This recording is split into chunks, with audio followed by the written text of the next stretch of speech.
Баршаңызға қайырлы күн. Бүгін осындай өте керемет болып шығатын ашытқы қосылған құймақ жасаймыз. Құрамына керек өнімдердің мөлшерін әдеттегідей видео астындағы сипаттамада жазып қалдырдым.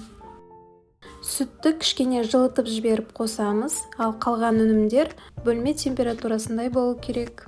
Ең алдымен апара жасаймыз. Ол үшін кішкене сүтке ашытқы қосып, 15-20 минутқа бетін жауып қойып қоямыз.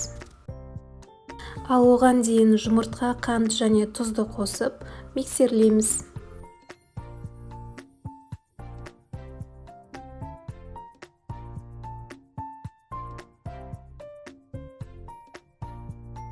Әрі қарай апараны қосып, араластырамыз.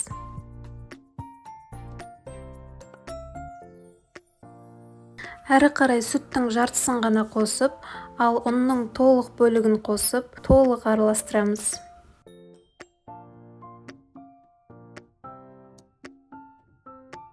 Ұн біркелкі араласқаннан кейін сұйық майды және қалған сүтті құйып, одан әрі араластырамыз.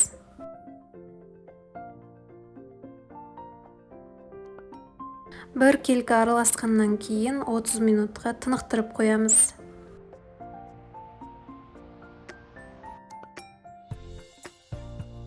Әрі қарай орташа отта табамызды қыздырып аламыз да бетіне май жағып, жаңағы қамырымызды, сұйық қамырымызды құямыз.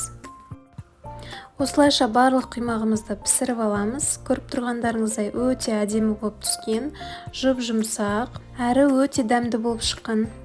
Сіздер де жасап көріңіздер. Келесі рецептте кездескенше.